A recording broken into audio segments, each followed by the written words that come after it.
이제 우리 교회는 다음 주일 성전을 봉헌하는 예배를 주님께 드리게 됩니다.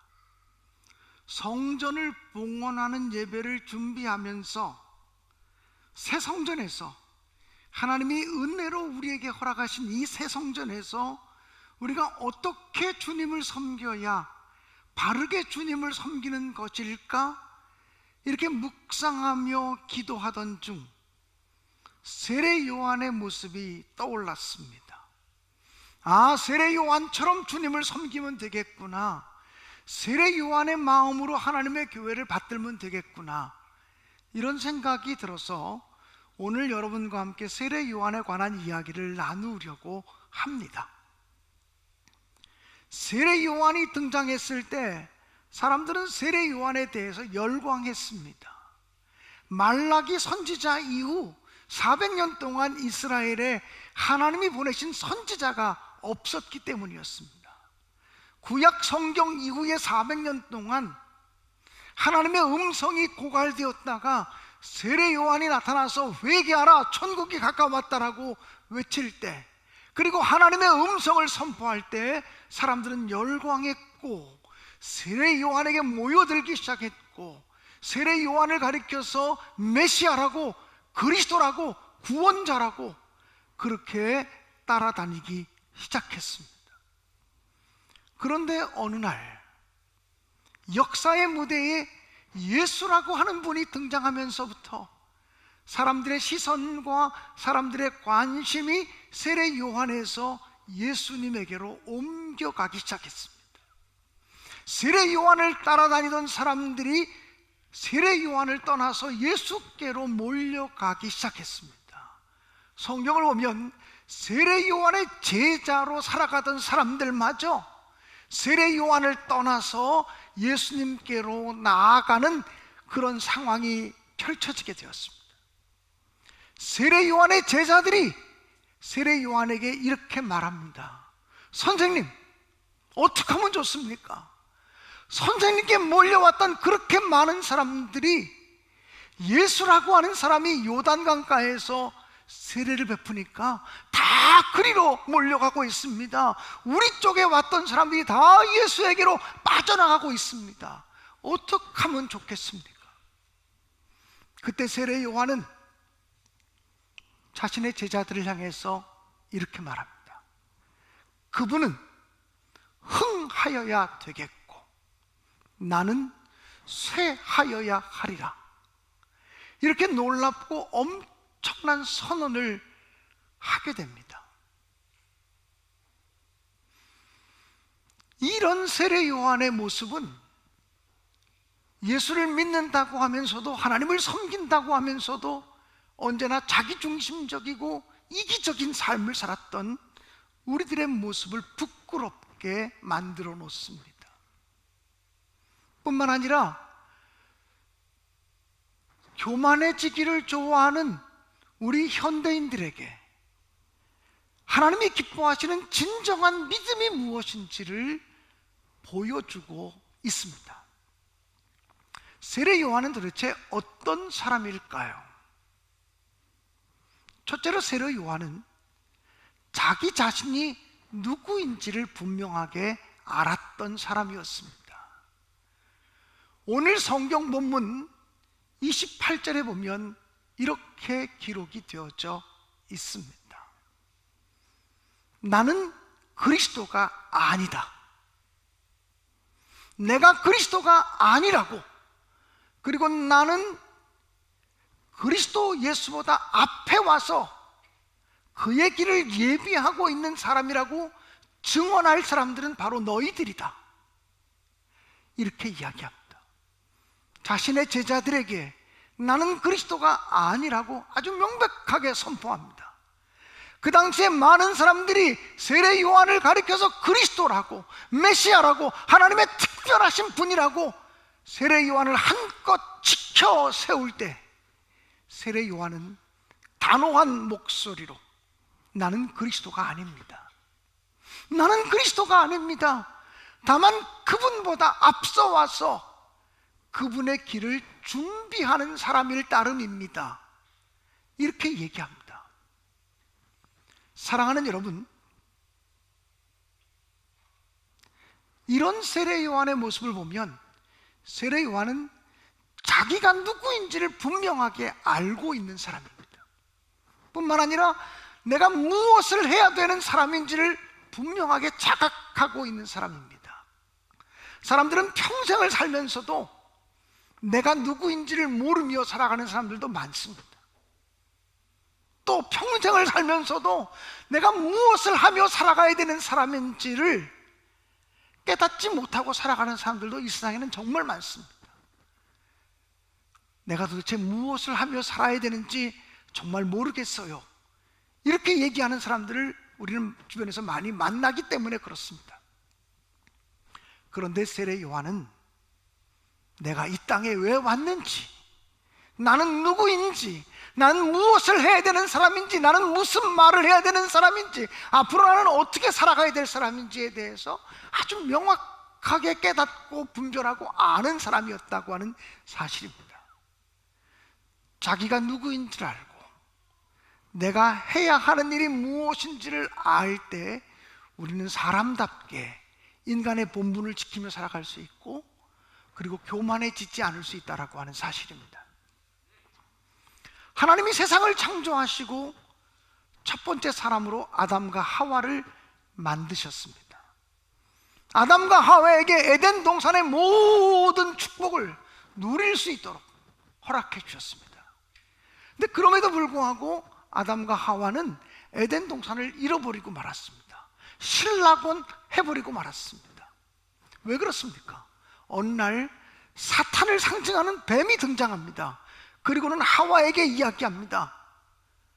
동산 중앙에 있는 선악을 알게 하는 그 열매를 내가 따먹으면 너의 눈이 밝아져서 네가 하나님처럼 될 수 있어. 왜 하나님의 간섭을 받으며 살고 있니? 네 스스로 하나님이 될 수 있어. 네 스스로 네 삶의 주인이 될 수 있어. 이렇게 유혹하는 것이죠. 선악과 열매를 따먹기만 하면 하나님처럼 되어질 수 있다고 하는 소리에 첫 번째 인간들은 솔깃했습니다. 그리고는 선악과 열매를 따먹고 말았습니다. 그 결과 오히려 에덴 동산을 잃어버리게 되었다고 하는 사실을 성경은 증언합니다. 인간의 존재는 피조물로서 창조주 하나님께 순종하는 데 있습니다. 창조주 하나님께 순종해야 하나님이 허락하신 복과 은총을 누릴 수 있는데 불순종하게 되었다는 것입니다. 뿐만 아니라 하나님처럼 되고 싶은 욕망은 인간의 첫 번째 죄가 교만이라고 하는 사실을 우리에게 명백하게 보여주고 있습니다.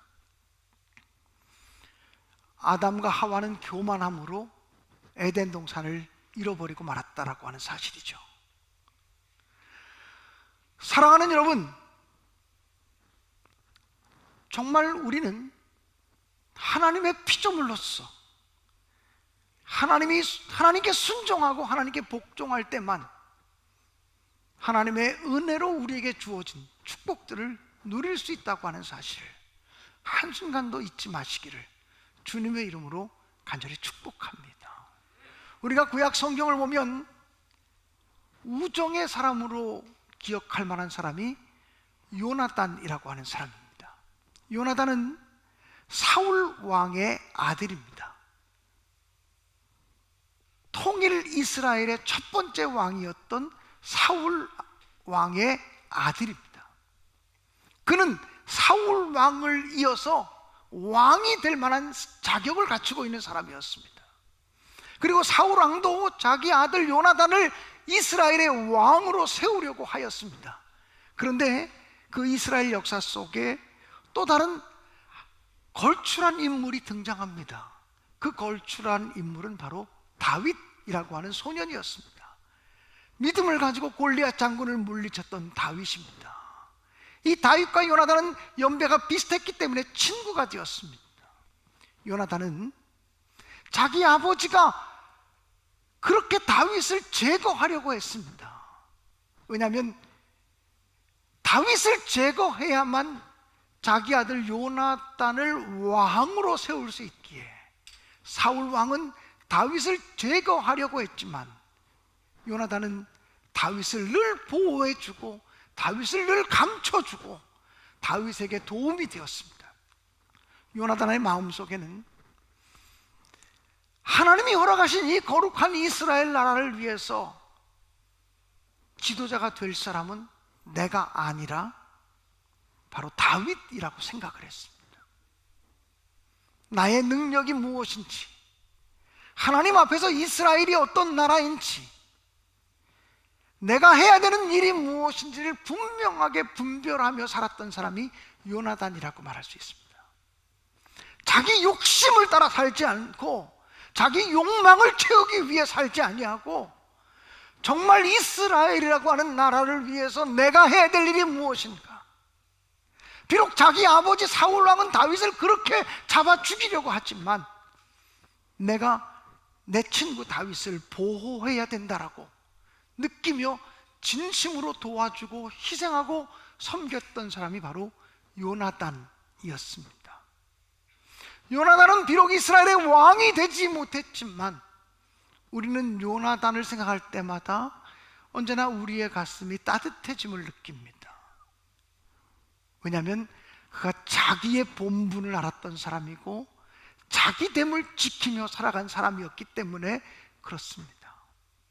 사랑하는 여러분, 우리가 이제 새 성전에서 예배하며 새 성전을 통해서 하나님을 섬기게 될 텐데 세례 요한과 같은 마음으로 겸손하게 또 온유하게 주님을 잘 섬겨가는 저와 여러분 우리 모두가 되어질 수 있기를 주님의 이름으로 간절히 축복합니다.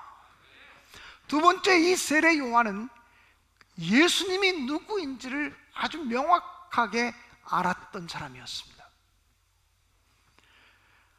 마가복음 1장 7절과 8절은 이렇게 기록하고 있습니다. 나보다 능력 많으신 이가 내 뒤에 오시나니 나는 몸을 굽혀서 그분의 신발끈을 풀기도 감당하지 못할 사람입니다.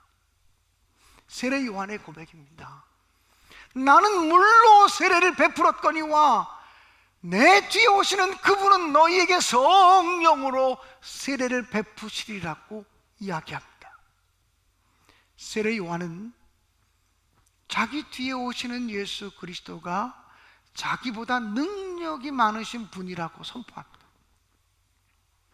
그리고 자기 뒤에 오시는 그분과 자기를 비교한다면 자기는 그분 앞에 꿇어 엎드려서 그분의 신발끈을 풀기도 마땅하지 않은 사람이라고 고백합니다. 세례 요한은 예수님이 그리스도라고 하는 것을 명백하게 증언하고 예수 그리스도가 능력이 많으신 분이라고 하는 사실을 알고 있으며 예수님을 통해서 성령 세례가 주어질 것임을 분명하게 알고 있었던 사람이었습니다. 사랑하는 여러분, 예수님이 누구신지를 아는 것이 소중합니다. 예수님이 누구신지를 명확하게 알아야 우리의 신앙이 흔들리지 않고 우리의 삶이 흔들리지 않을 수 있다라고 하는 사실입니다. 사랑하는 여러분, 저와 여러분 우리 모두가 이 세상을 살아가면서 알아야 될 지식들이 많고 배워야 될 것들이 많지만 그 무엇보다도 예수 그리스도가 누구신지 명확하게 알고 배워나가는 믿음의 사람들이 되어질 수 있기를 간절히 기원합니다. 예수님이 십자가에 못 박힐 때 예수님의 양옆에는 강도 두 사람이 함께 못 박혔습니다. 한쪽 편에 있는 강도는 당신이 그리스도라면 십자가에서 내려와서 너 당신 자신도 구원하고 우리들도 구원해 보라고 이야기하면서 비난하고 조롱했습니다. 그러나 또 한쪽 편에 있는 강도는 우리는 우리의 죄 때문에 심판을 받고 정죄를 받는 것이지만 이분은 죄가 없도다. 우리는 죄인이지만 이분에게는 죄가 없도다라고 고백을 했습니다. 그 한쪽 편에 있는 강도는 예수와 함께 십자가에 못 박혀서 예수를 관찰하면서 그분이 사랑의 하나님이라는 것과 그분에게 죄가 없다는 것과 그분에게 우리의 죄를 짊어지시며 우리를 영생으로 인도하시는 분임을 분명히 깨달았습니다. 그래서 예수님, 당신의 나라에 이를 때 나를 기억해 달라 고백합니다. 주님께서는 그 한쪽 편에 있는 강도에게 말하기를 오늘 내가 나와 함께 낙원에 있으리라고 이야기했습니다. 여러분, 예수님이 누구신지, 나와 예수님이 어떤 관계를 맺고 살아야 되는 사람인지를 명확하게 분별하고 아는 지식이 필요합니다. 베드로가 갈릴리 호숫가에서 고기를 잡고 있었습니다. 밤새도록 수고했지만 단 한 마리의 고기도 잡지 못하고 실망하고 있을 때 예수께서 다가오셔서 깊은 곳에 가서 그물을 내리라고 말씀하셨습니다. 그 말씀에 순종해서 베드로가 깊은 곳에 가서 그물을 내렸을 때 그물을 던지자마자 어부의 두 손에 그물이 고기들로 채워지는 느낌을 받았을 것입니다. 그물이 묵직해지는 느낌을 받습니다. 자기는 밤새도록 수고하고 애썼지만 한 마리의 고기도 잡지 못했는데 주님의 말씀에 순종했을 때 그물을 들어 올렸더니 그물이 찢어질 정도로 고기가 많이 잡히는 기적을 경험한 이후에 그는 예수님에 대해서 두려움을 갖게 됩니다. 아니 도대체 이분이 누구시기에 바다 물속의 흐름까지도 안단 말인가? 이분이 누구시기에 바닷속 깊은 곳에 있는 물고기의 흐름까지도 주장하시는 분이신가? 바닷속까지 꿰뚫어 보시는 분이라면 내 마음을, 내 삶을 온전하게 꿰뚫어 보시겠구나. 그 거룩하신 주님 앞에서 그 주님의 눈초리에는 내 더럽고 추한 모습이 보이겠구나. 내 마음에 더러운 것들이 주님 앞에 노출될 수밖에 없구나라고 하는 사실을 깨닫고 그는 물속으로 뛰어 들어가서 주님에게 이렇게 말합니다. 주여, 나를 떠나소서. 나는 죄인이로소이다.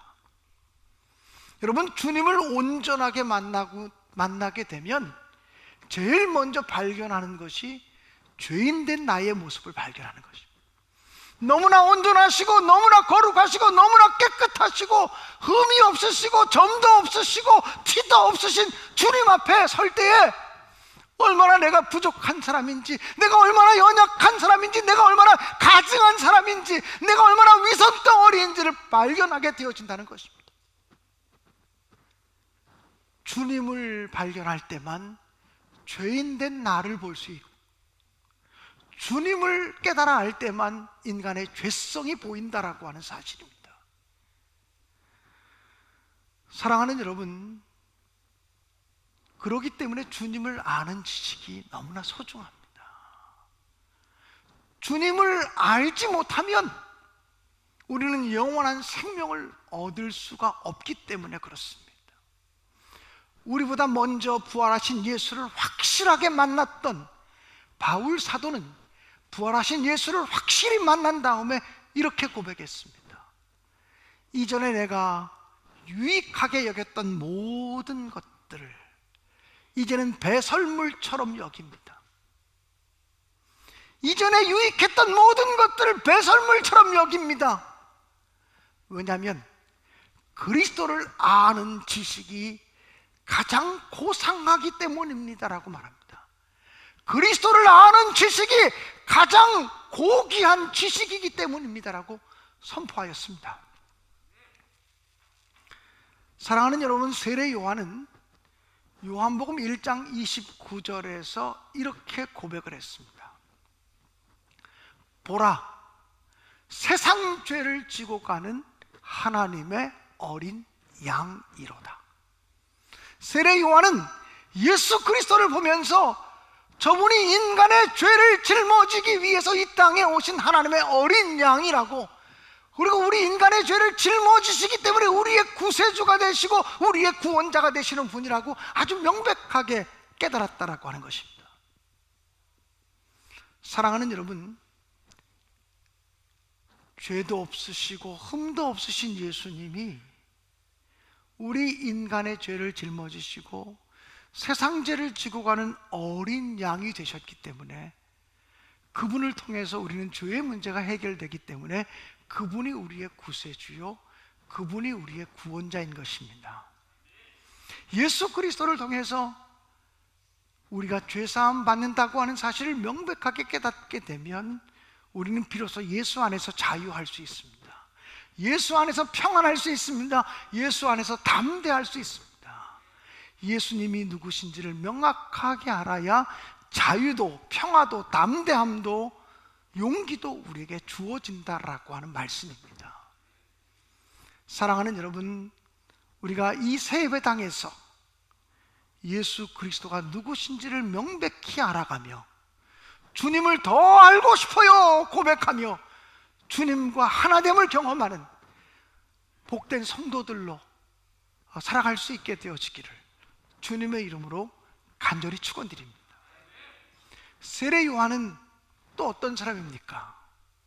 진정한 기쁨이 무엇인지를 알았던 사람입니다. 그는 오늘 성경 본문 29절에서 이렇게 고백하고 있습니다. 신부를 맞이하는 사람은 신랑이지만 신부 곁에 있는 친구가 신랑의 목소리를 듣고서 오히려 더 기뻐한다고. 나는 비록 신랑은 아니지만 신랑 대신 예수 그리스도의 친구로서 예수 그리스도를 통해서 기뻐한다고 고백하는 것입니다. 다시 말씀드리면 세례 요한은 예수님이 높아지시는 것이 나의 기쁨이고 예수님이 영광 받으시는 것이 바로 나의 기쁨이라고 고백하고 있는 것입니다.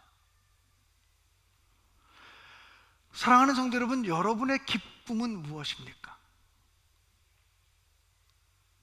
여러분은 무엇 때문에 기뻐하고 또 무엇 때문에 슬퍼하고 무엇 때문에 마음 아파하십니까? 이 질문을 세례 요한에게 물으면 나는요, 예수님이 높아지면 기쁘고요, 예수님이 영광 받으시면 기쁜 사람입니다. 나는 사라지고 나는 없어도 좋은데 내가 사라지고 내가 없어지는 대신에 예수님이 자리 잡는 것, 그것이 내 기쁨입니다. 이렇게 고백할 사람이라고 하는 것입니다. 많은 사람들이요, 예수님을 통해서 내가 복받기를 소원하고 예수님을 통해서 내가 건강하기를 소원하고 예수님을 통해서 내가 출세하고 내가 잘 되기를 소원하며 예수를 믿습니다. 그런데 세례 요한은 예수님을 통해서 내가 높아지고 예수님을 통해서 내가 출세하고 예수님을 통해서 내가 인기 있어지고 이것이 자기의 기쁨이 아니라 자기가 희생하고 자기가 낮아짐으로 예수님이 높아지고 예수님이 영광 받으시고 자기를 통해서 하나님의 나라가 세워지는 것이 자기의 진정한 삶의 의미요 기쁨이라고 고백하고 있다라고 하는 사실입니다. 세례 요한은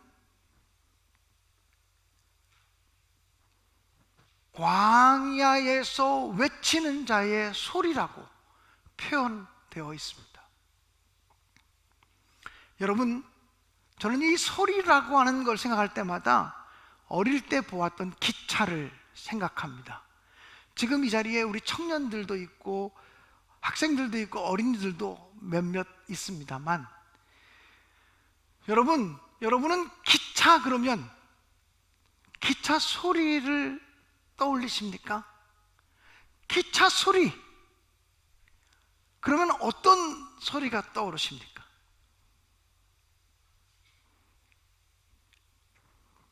지금은 없어지고 사라진 기차지만 예전에 저희가 어렸을 땐 증기기관차였습니다.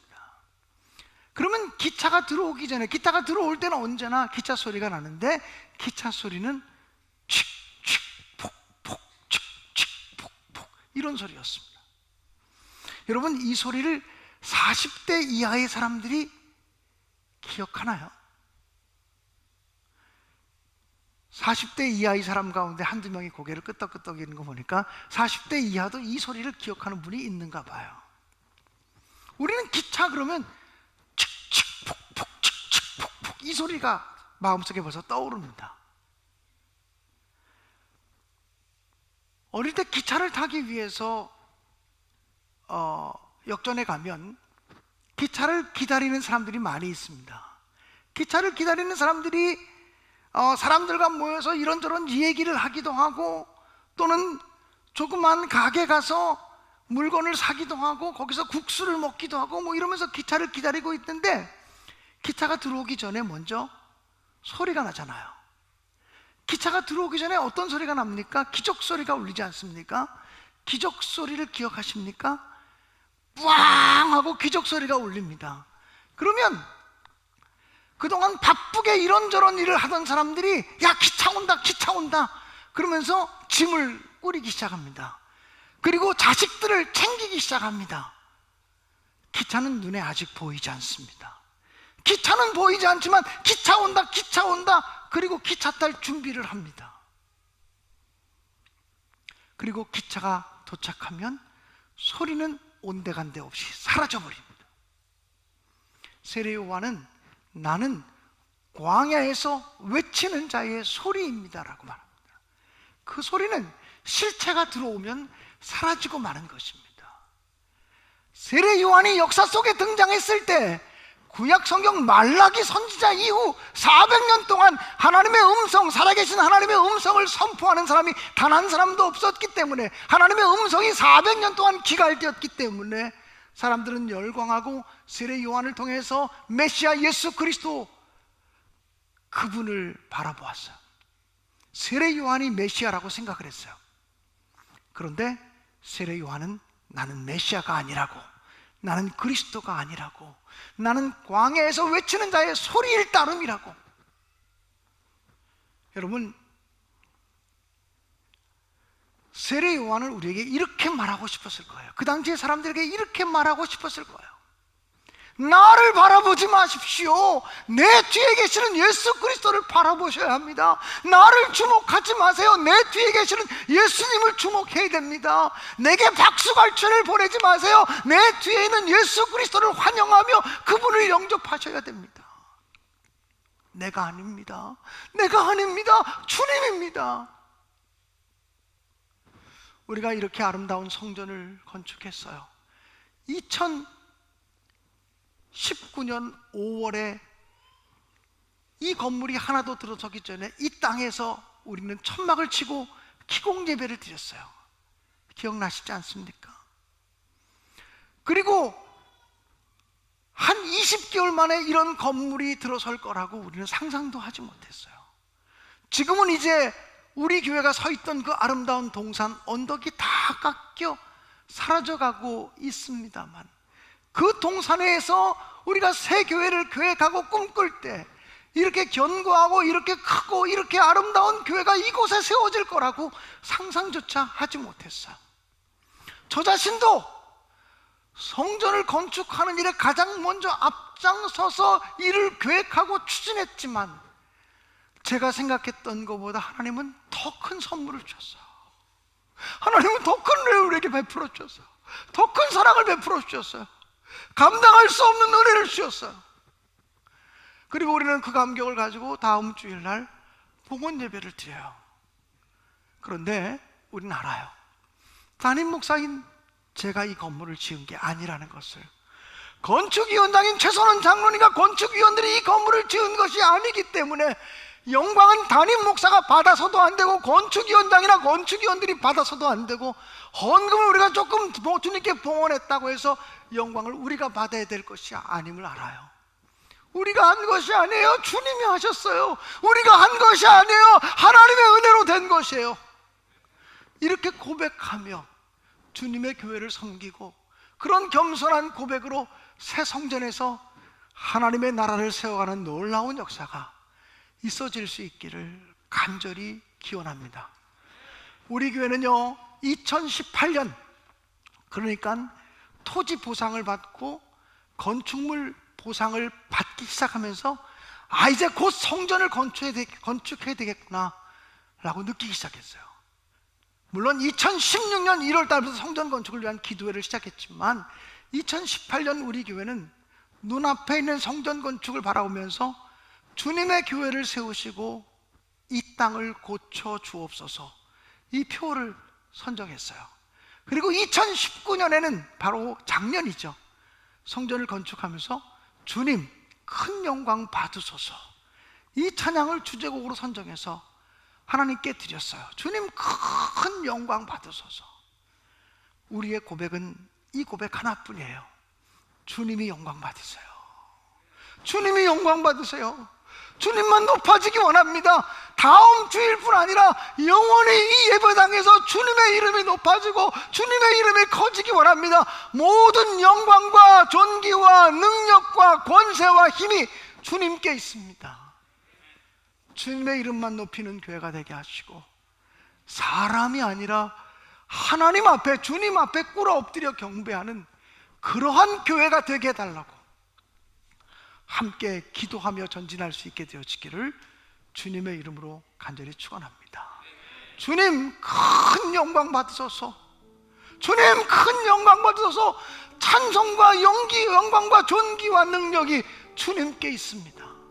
고백하며 평생을 살아갈 수 있기를 간절히 기원합니다.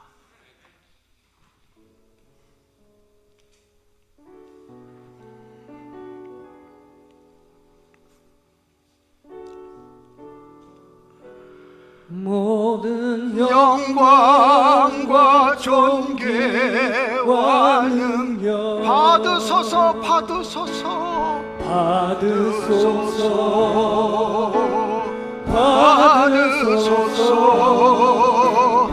영광과 존귀와 능력 받으소서.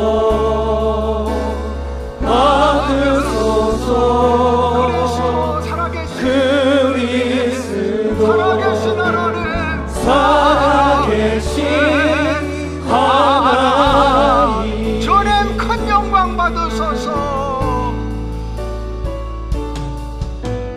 주님 큰 영광 받으소서.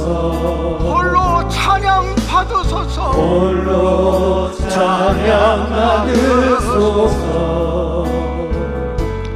모든 이름 위에 뛰어난 그 이름, 온 땅과 하늘이 다 찬양해. 겸손하게 우리 무릎 꿇고, 겸손하게 우리 무릎 꿇고 주님 앞에 영광 돌리세. 모두 절하세. 모두 절하세. 독생자 예수 주님께 찬양 드리리. 우리 다 함께 일어나 찬양할까요? 모든 영광과 존귀와 능력